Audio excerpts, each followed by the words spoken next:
the links, but then they're having issues joining. But the two people that we have who have been loyal to staying on this call have been Nicholas Gukup and Harris. So Nicholas, let me come to you, one of our panelists on the show today.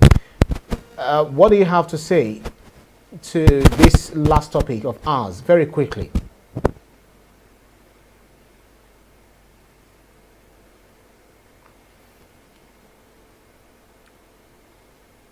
Nicholas, unmute.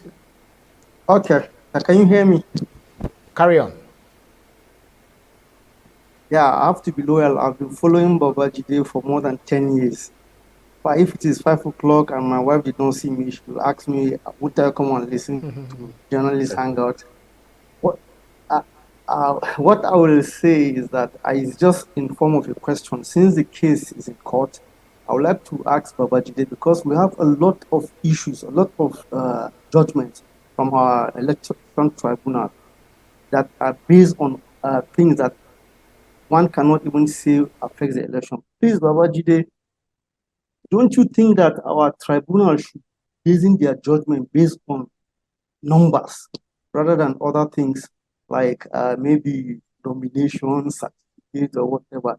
Don't you think we should be basing our judgment based on the number, the votes that have been cast in election?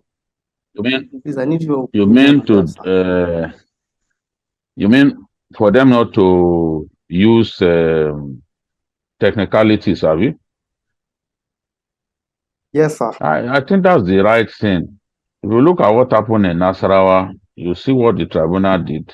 The tribunal just subtracted and added. And the tribunal was convinced that the candidate of the PDP was the winner of the election by even more than 60,000 votes. If you look at the dissenting judgment that favored the APC, it was about 3,000 votes or so, So I think the tribunal in Nasarawa tried to do that. Simply look at the figures, look at in their judgment who has won, who didn't win. I think that is the right way to go. I'm not saying that judgment will be validated at the level of appeal at the Supreme Court. You never can tell. But I think whatever will give victory to the person who deserves it, no matter the party, that is what we want to see. Because that is what will cement the future of democracy in our country. We don't want people who do not deserve to win an election using the courts to snatch victory from the jaws of defeat. We don't want that at all. It makes no sense. It's barbaric for people to vote for someone. The person won the election, you now use the courts to collect the victory from him. It's ungodly. And people allow this to happen.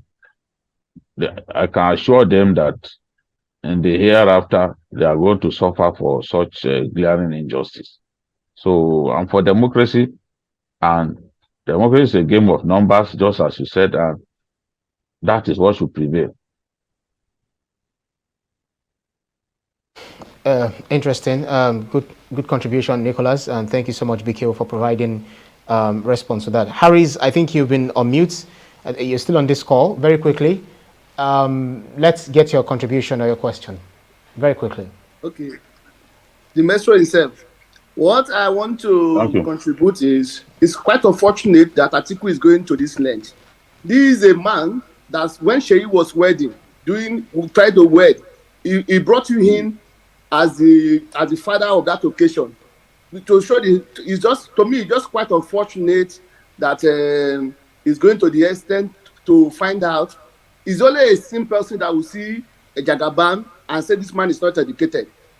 Never in my life, just as you say in Joladi Sargat, how can I go and forge my certificate for a school I went to? It's just a simple logic. What I'm just trying to say is just a personal hatred, and he thought that this is his last chance that he could contest. And it's quite unfortunate, Babajide, that I'm sorry to mention somebody's name here on Arise TV. I don't know why they are taking that thing personal. This is not personal. That Hussein is being personal as if you want you cannot force Obi to enter election. Harry, Obi did not Harry, Harry, can you hear me? It's not personal, it's not Harry, can you hear me? I'm Harry, sorry to mention the television. all right, Harry, your point is made.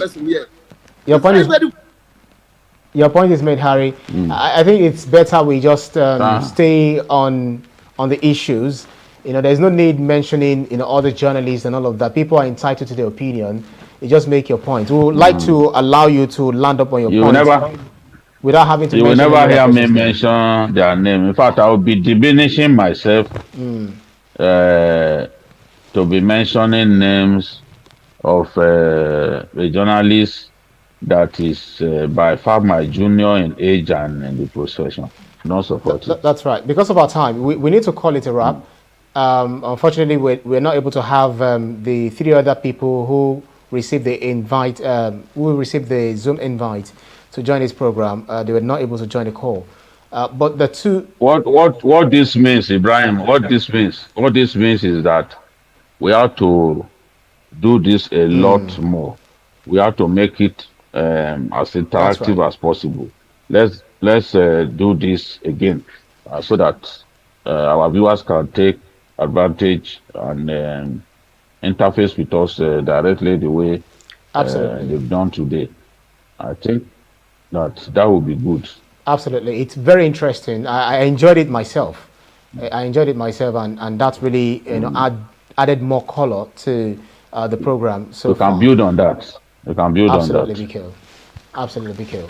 So your final thoughts, as regards what we discussed so far, as we call it a wrap, BKO. Well, I wish Atiku good luck. It's not easy to be a serial election loser. To be almost like the Abraham Lincoln of Nigerian politics.